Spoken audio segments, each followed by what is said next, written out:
கதை கேட்கும் என் அன்பு நண்பர்களுக்கு என் அன்பான வணக்கங்கள். இந்த சேனலை சப்ஸ்கிரைப் செய்துவிட்டு கதையை தொடருங்கள். இந்த கதையில் எனக்கும் என சித்திக்கும் நடந்த சுவாரஸ்யமான சம்பவத்தை பற்றி பார்க்கப் போகிறோம். இந்த கிராமத்திற்கு வராமல் தவிர்த்தேன்.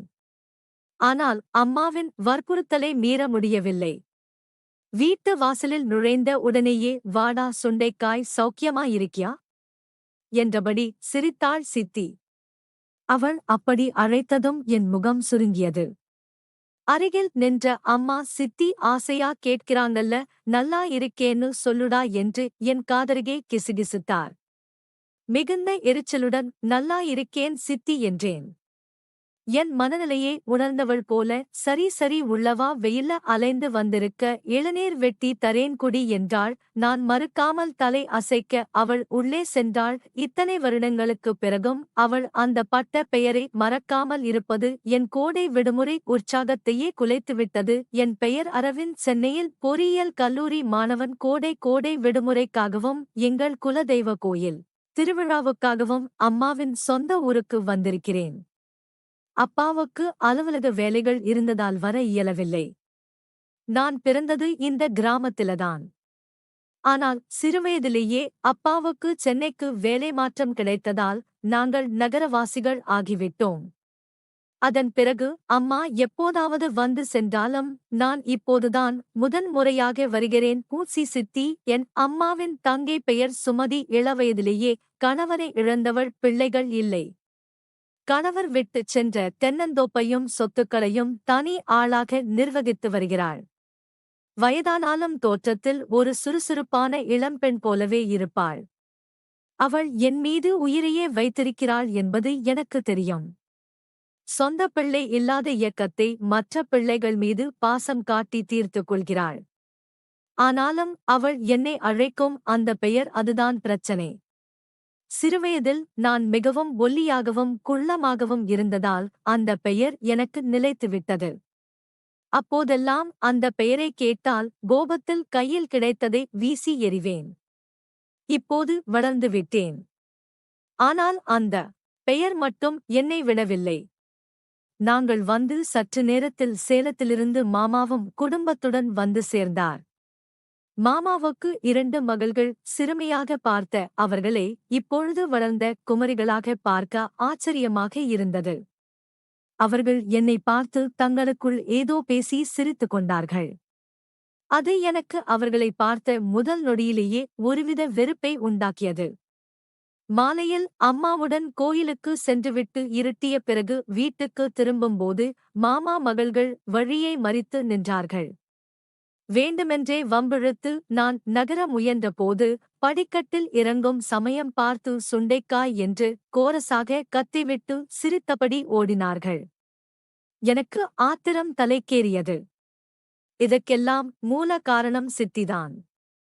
அவள் மட்டும் அவர்களுக்கு சொல்லிக் கொடுத்திருக்காவிட்டால் அவர்களுக்கு தெரிந்திருக்க வாய்ப்பே இல்லை. கோபத்துடன் வீட்டுக்குள் நுழைந்து சித்தி என்று கத்தினேன். ஏண்டா இப்படி சத்தம் போடுற என்று அவள் சாதாரணமாக கேட்டாள். என் பட்ட பேரை நீங்கதானே அவங்களுக்கு சொன்னீங்க? ஆமா சொன்னேன். அதுக்கு என்ன இப்போ ஏன் சொன்னீங்க? அவங்க என்ன கேலி பண்றாங்க என்று அழாத குறையாக கூறினேன். என் நிலையைக் கண்டு சித்திக்கு சிரிப்பு வந்தது. அடே அக்கா பொண்ணுங்க, உன்னை கிண்டல் பண்ணாம வேற யாரு பண்ணுவா? இதுக்கெல்லாம் போயா முகத்தை தூக்கி வச்சிக்கிறேன். போங்க சித்தி. எனக்கு ரொம்ப அவமானமாயிருக்கு. இனிமே அப்படி கூப்பிடாதீங்க என்றேன். நான் அவங்க கிட்ட உன்னை பத்தி பேசிட்டு இருந்தேன். அப்போ அவங்க கேட்டதால சொன்னேன். அவங்களுக்கு பேரு மட்டும்தான் தெரியும். அதுக்கு பின்னாடி இருக்கிற அர்த்தம் எதுவும் தெரியாது. நீ பயப்படாத என்றாள். அர்த்தம் தெரியாது என்றதும் எனக்கு நிம்மதியாக இருந்தது. மேலும் வாக்குவாதம் செய்தால் ஒருவேளை அர்த்தத்தையும் சொல்லிவிடுவாளோ என்ற பயத்தில் அமைதியாகிவிட்டேன்.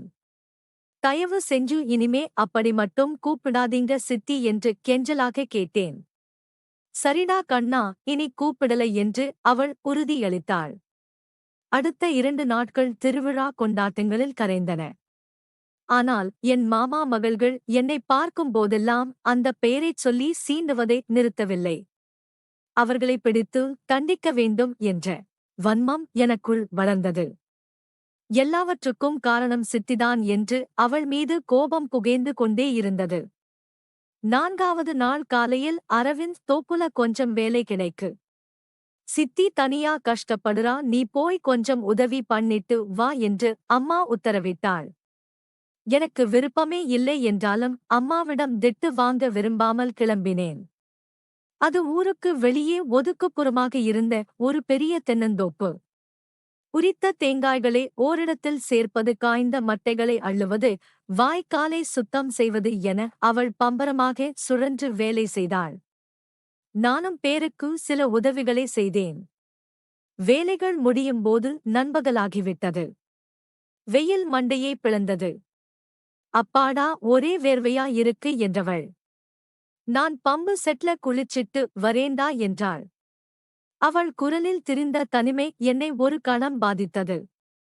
வெயிலின் தாக்கமும் வேலை செய்த களைப்பும் சேர எனக்கு பம்பு செட்ல தொட்டி நீரில் குதிக்க ஆசையாக இருந்தது. அவளிடம் கேட்டுவிட்டு இடுப்பில் துண்டை கட்டிக்கொண்டு அந்த பெரிய சிமெண்ட் தொட்டியில் குதித்தேன். ஜில்லென்ற தண்ணீர் உடம்பில் பட்டதும் அத்தனை எரிச்சலும் பறந்து போனது போல இருந்தது. வானத்திலும் மழை மேகம் சூழத் தொடங்கியது. நான் குளிர்ந்த நீரில் மூழ்கி எழுந்தபோது திடீரென அவளின் அலறல் சத்தம் கேட்டது. ஐயோ அரவிந்து, பாம்பு! நான் திடுக்கிட்டு திரும்பி பார்த்தேன். தொட்டிக்கு வெளியே தென்னை ஓலைகளுக்கு நடுவில் ஒரு பெரிய பாம்பு சீறியபடி படம் எடுத்துக் கொண்டிருந்தது. அதை பார்த்த அவள் என்ன செய்வதென்று தெரியாமல் பயத்தில் உறைந்து போய் நின்றாள். அடுத்த நொடி அந்த பாம்பிடமிருந்து தப்பிக்க அவள் நேராக தொட்டிக்குள் குதித்தாள். அவள் பயத்தில் என் மிக அருகில் வந்து நின்றாள். அவள் உடல் பயத்தில் நடுங்கிக் கொண்டிருந்தது. நான் இயல்பாக அவளுக்கு முன்னால் ஒரு தடுப்பு போல நின்று பயப்படாதீங்க, நான் பார்த்துக்கிறேன் என்றேன். என் குரலில் இருந்த தைரியம் எனக்கே புதிதாக இருந்தது. அவள் பயத்தில் என் தோலை பற்றிக் கொண்டாள். நான் அந்த பாம்பையே முறைத்தபடி தண்ணீரை கையால் அள்ளி ஓங்கி அதன் மீது அடித்தேன். பின்னர் தொட்டியின் ஓரமாக இருந்த ஒரு நீண்ட மட்டையை எடுத்து தொட்டியின் சுவரில் ஓங்கி அடித்தேன். அந்த பெரிய சத்தத்தில் பாம்பு வேகமாக பின்வாங்கி புதருக்குள் சென்று மறைந்தது. சிறிது நேரம் அங்கு அமைதி நிலவியது. நாங்கள் இருவரும் மட்டும் இடுப்பளவு தண்ணீரில் மிக அருகில் நின்று கொண்டிருந்தோம். அவள் பற்றியிருந்த என் தோலை மெதுவாக விளக்கினாள். அவள் பார்வை முற்றிலுமாக மாறியிருந்தது. சுண்டைக்காய்னு நினைச்சேன், நீ நிஜமாவே பெரிய ஆளா வளர்ந்துட்டா என்றாள். அவள் குரல் தழுதழுத்தது. நான் மரியாதையாக ஒரு அடி பின்னால் நகர்ந்து அவளுக்கு இடம் கொடுத்தேன்.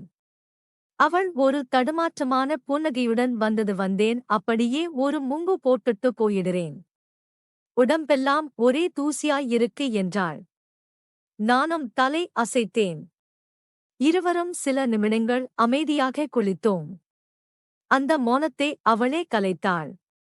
அரவிந்து, இத்தனை வருஷமா உன்னை அப்படி கூப்பிட்டு கஷ்டப்படுத்துனதுக்கு என்னை மன்னிச்சிடுடா, அது ஒரு பழக்கத்தில வந்துருச்சு. நீ இவ்வளவு தைரியமானவன், பொறுப்பானவன்னு நான் நினைக்கவே இல்லை என்றாள்.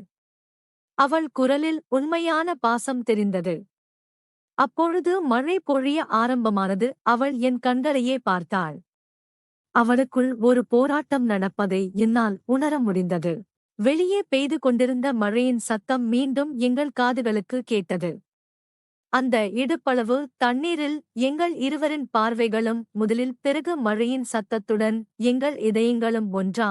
நாங்கள் இருவரும் நன்றாக குளித்து முடித்து கரையேறினோம். அவள் வேறுடை மாற்றிக் கொண்டு வந்தாள். வீட்டுக்கு திரும்பும் வழியில் நாங்கள் இருவரும் பேசிக்கொண்டே நடந்தோம். வீட்டுக்கு திரும்பிய போது மதிய உணவு சாப்பிட்டு எல்லோரும் கூடத்தில் அமர்ந்திருந்தோம். வெளியே இருந்து வந்த மாமாவின் மகள்கள் வழக்கம் போல என்னை பார்த்து சுண்டைக்காய் என்று ஆரம்பிக்க சித்தி அவர்களை பார்த்து முறைத்தாள். டேய், அவனை இனிமே அப்படி கூப்பிடாதீங்க, அவன் பேர் அரவிந்த் என்று கோபமாகவும் அதிகாரமாகவும் சொன்னாள். அவர்கள் குழம்பி போய் ஏன் சித்தி என்று கேட்டார்கள். இன்னைக்கு தோப்புல பாம்பு வந்துச்சு. நான் பயந்து நிற்கும்போது இவன் ஒருத்தன்தான் தைரியமா நின்னு அதை விரட்டினான். அவன் இனிமே சுண்டைக்காய் இல்ல, அவன் ஒரு ஆம்பளை என்று சித்தி பெருமையுடன் சொன்னாள். நன்றி வணக்கம்.